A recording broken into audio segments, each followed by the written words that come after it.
4 men are gone into the tree line on the far side, and the ground looks exactly as empty as it did before they were in it. And you understand, with a small cold movement under your sternum, that you have been asking the wrong question about these people for 11 days. The question you should have been asking is what happens when they are not on your side. Master Sergeant Nate Whitaker had been in the unit for 9 years by the summer of that attachment, and the unit, in the specific vernacular of Fort Bragg, means one thing. 1st Special Forces Operational Detachment Delta, the sub-element the newspapers still call Delta Force, because the men who serve in it are not permitted to use its correct name in public. He had passed operator training course on his first attempt, which is not the norm. He had done 2 rotations in the western deserts of Iraq during the bad years, and 3 in Afghanistan, and he had, on a night he still did not talk about, carried a wounded teammate for 3.5 kilometers over broken ground and been credited, quietly, with the man's life. He was 34. He was 6 feet, 190 pounds when his kit was off, and the same when it was on because the kit had become part of him a long time ago. He ran a 5-mile in under 30 minutes on a hot day and under 29 on a cold one. He shot his qualifications at the top of the top decile at the Bragg shoot house, and he shot them in the top decile of the top decile at the drills that were not published anywhere. He kept a battered green notebook in his cargo pocket, and he had filled one on every rotation since Ranger School, and the current one had 83 pages of small, dense, honest handwriting in it. He was, in short, exactly the man his selectors had said he would be, and the men he had led into rooms in Ramadi and Sangin had said the same.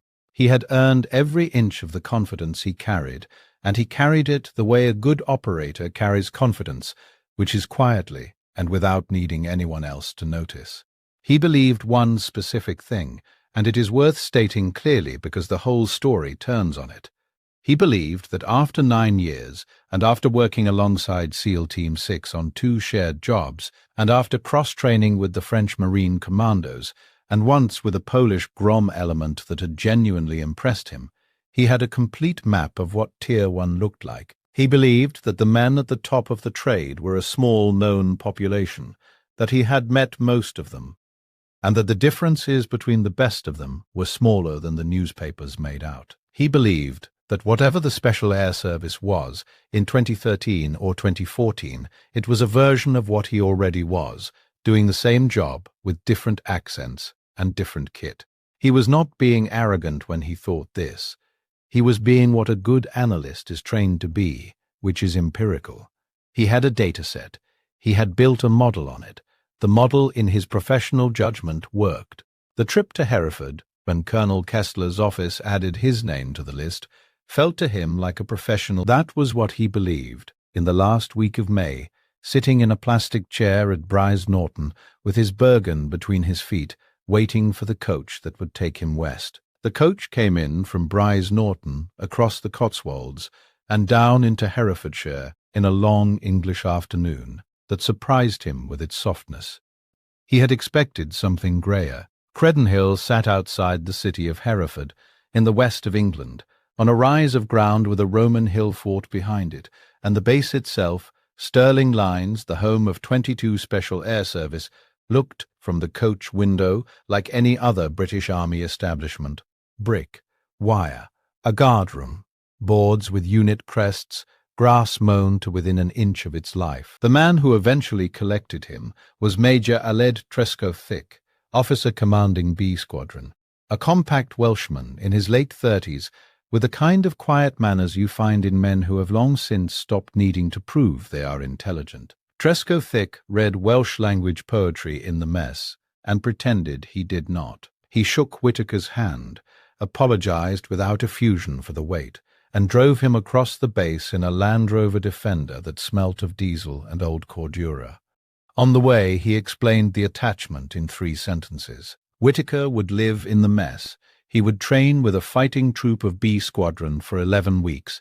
He would be treated as one of them, which, Tresco-Thick added with the very faintest smile, meant he would be told when he had done something stupid.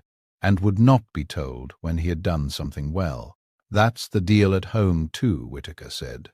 Good, Trescothick said. Then we'll get on. They ate that night in the mess, and the men of B Squadron came and went past the American with the low, incurious nods of professionals meeting another professional whose worth had not yet been demonstrated. Nobody asked him where he had served. Nobody produced a war story. He watched them and catalogued what he saw, which was mostly what he did not see. He did not see swagger. He did not see the loud, brotherly performance of hard men that he had grown used to in his own community. He did not see anyone drinking heavily. He saw a lot of tea.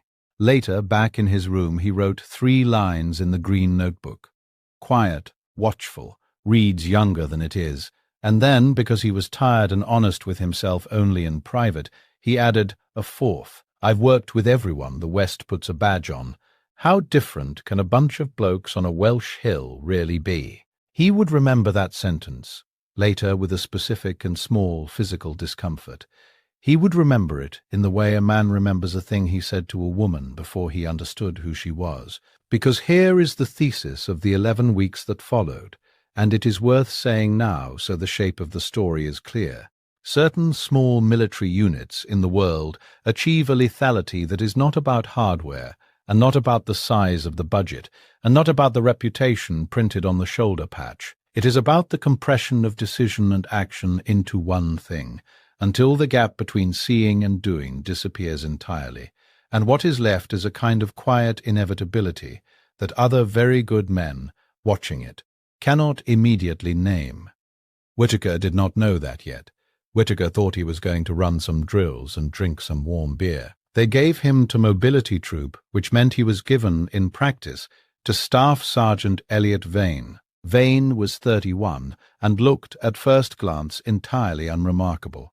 A lean, sandy-haired man of medium height, with a face that would not have stood out in a queue at a petrol station in any Midlands town in England. He wore a plain steel Seiko on his left wrist that his father had given him at 16, and Whitaker would later realize, watching him work over the following weeks, that Vane never once checked the time on that watch during a stalk. He did not need to. His sense of time on the ground was another organ. The first morning, Vane collected him from the mess at 5 to 6, with a mug of tea in each hand, and said, "Kit up, we'll walk." Whitaker had expected a briefing. In the unit, a first-day briefing for an attached foreign operator was a 2-hour affair with maps and a slideshow, and a pot of coffee, and it was, among other things, an opportunity to establish who was senior to whom, and what the ground rules were. Vane produced no map. Vane produced no slideshow. Vane produced 2 mugs of tea, drank his standing in the doorway, took Whitaker's empty mug back to the kitchen, and led him out to a Land Rover. They drove for 40 minutes without speaking. Whitaker, in the passenger seat, was aware that the silence was not hostile. It was simply the silence of a man who did not feel the need to fill air.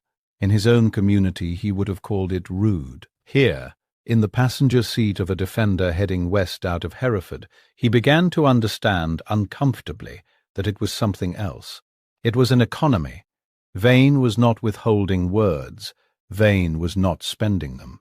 They stopped at the foot of a hill Whitaker did not recognize, in country he could not yet map, and Vane got out and put his Bergen on, and started walking uphill without looking back to see whether the American was following. Whitaker got his own Bergen on and followed. For 2 hours they walked.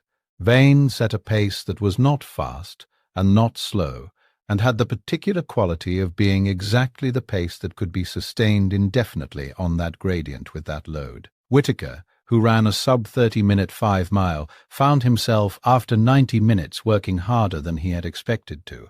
Not failing, not close to failing, but working. He noted it in the way he noted everything, and filed it. At the top of the hill Vane stopped, took his Bergen off, sat on it, and produced a thermos. He poured 2 cups and handed one over. Whitaker sat on his own Bergen and drank the tea and looked out over the country, which was green and folded and wet and older-looking than any country he had walked in, and he waited for Vane to say something. Vane said after a long while, "Right, then. Right, then, what?" Whitaker said, "Right, then, you'll do." That was the entire assessment. That was, Whitaker would later understand, the whole of first contact. Vane had put a Bergen on his back and taken him up a hill, and watched how he moved for 2 hours, and concluded, in a full stop of a sentence, that the American was worth training with. In the unit, that same conversation would have taken a working week and involved 3 men with clipboards. They walked down. The descent was harder than the climb, because the ground was greasy and the light was going, and Whitaker, following Vane's line, noticed that Vane placed each foot without looking down. The staff sergeant was reading the ground with his peripheral vision, and his soles and the memory of having walked this hill, presumably more times than he could count. He did not slip. Whitaker slipped twice. Back at the Land Rover, with the Bergens in the boot, Vane looked at him for the first time with something like curiosity. "You're quicker uphill than I expected," he said. "Thanks," Whitaker said. "Wasn't a compliment," Vane said. "Was a note." He got in the driver's seat and started the engine. That night, in his room, Whitaker opened the green notebook and wrote, and then stopped, and did not know what to write. He wrote, eventually, 1 line. "They don't perform." And underneath it, smaller, almost as a question to himself, "And I've been performing since I got here." They took Whitaker out on his 8th day. He was told, the night before, only that they would be going for a walk. Somewhere around the 6th hour, in a fold of the ground where the wind briefly stopped, Pethick spoke for the first time. "You all right?" "I'm all right." "You're breathing through your mouth." "I'm all right." Pethick nodded and kept walking. It was, Whitaker realized later, an act of kindness. Pethick had noticed the breath, and Pethick had checked, and Pethick had chosen not to slow the pace, because slowing the pace to accommodate the visitor would have been an insult to the visitor, and Pethick had already worked out that the visitor did not want to be insulted. It was a decision made and executed in about 4 seconds of walking, and Whitaker was not certain he would have made it as cleanly himself. They came off the ground in the late afternoon, at a lay-by on a B-road he could not have named on a map, and Vane looked at his Seiko for the first time all day, and then looked at Whitaker. "Right," Vane said. "That was slow." "Slow, for us," Vane said. "You did well." Whitaker put his Bergen down against the Land Rover and sat on it and drank the water he had left in his bottle, which was warm and tasted of the plastic and of copper. And he looked at the ground he had just walked, and he was aware, in the specific bones of his hips and the specific tendons behind his knees, of a distinction he had not previously understood. He had been, since he was 17 years old, a man who trained for endurance events. He had climbed and rucked and moved with load his entire adult life. He had thought professionally of endurance as a capacity, a bank of fitness one built and drew on. The men he had walked with that day, he understood, did not treat endurance as a capacity. They treated it as a baseline. It was not something they drew on, it was something they stood on. Everything else, the shooting, the field craft, the decision-making he had not yet seen, happened above it, on top of it, in the space that opened up, because they were not, at any point during any working day of their lives, worried about whether they could keep walking. That, he wrote that night in the green notebook, was assumption one gone. He did not yet know how many assumptions he had. If you have been at the top of a hard trade for 9 years, you do not, when the first hint of your framework cracking arrives, throw the framework away. You explain it. You patch it. You tell yourself that the crack is a special case, and that the wall is otherwise sound. This is what good operators do, because if they did anything else, they would not be operators for long. Whitaker patched it. The men of B Squadron, he told himself over breakfast in the mess on the morning after the fan, walked their hills the way he ran his shoot-houses. Home advantage, local knowledge, repetition on ground they had grown up in. There was nothing supernatural in it. Take Vane, at the same load, to the White Mountains of New Hampshire in February, and Vane would find it hard too. That was fair. That was empirical. That was the framework still working. Fitness, he wrote in the green notebook, is not the axis. Let's see them shoot. He met Fairbairn later that morning. Warrant Officer Class 2 Dougie Fairbairn was the squadron sergeant major of B Squadron, a Glaswegian in his mid-40s with a face like a wall that had been built badly on purpose, and he was missing the last joint of the ring finger on his left hand. Whitaker noticed the finger, which was hard not to notice, and did not ask about it. Fairbairn caught the not asking and appreciated it, and said nothing about that either. They understood one another inside about 8 seconds, and the 8 seconds became, over the following weeks, the basis of the only working relationship in the squadron that Whitaker would describe, afterwards, as a friendship. Fairbairn walked him through the armory that afternoon. It was there, in the low, cold room, with the racks and the stenciled numbers on the walls, that Whitaker noticed the one thing he would later force himself, sternly, not to make into a running observation. There was less of everything than he was used to, fewer spare parts, fewer versions of the same tool. The squadron carried what it needed and no more, and what it carried was maintained to an obsessive standard. And there was, in the whole room, none of the abundance of a Bragg armory, none of the racks behind racks feeling of the logistics he had grown up inside. He filed that. He did not thereafter dwell on it, because he understood, watching Fairbairn's hand move over a carbine, that abundance was not the story here. Sufficiency was. Range tomorrow, Fairbairn said. Which range? The one you've been asking about. Fairbairn said, without smiling. In your head. Whitaker looked at him. The killing house, Fairbairn said. 9 o'clock. Wear what you'd wear at home. That night, in his room, Whitaker cleaned his own pistol and his own rifle, though there was nothing to clean, and he cleaned them again, because the ritual of doing it settled him. He had, he told himself, been walked into the ground by men who walked hills for a living. That did not mean he was going to be shot around by men who shot in rooms for a living, because he shot in rooms for a living too, and he had a stopwatch and a score sheet and a shoot house at Bragg to prove it. He believed this. He believed it in the honest way you believe things when you are, as it turns out, entirely wrong. The killing house at Credenhill is not one building. It is a compound of rooms that can be reconfigured, with rubber-lined walls that eat rounds, and target arrays that can be programmed, and observation gantries above the ceilings from which the instructors watch. It has been used in various forms since the 70s.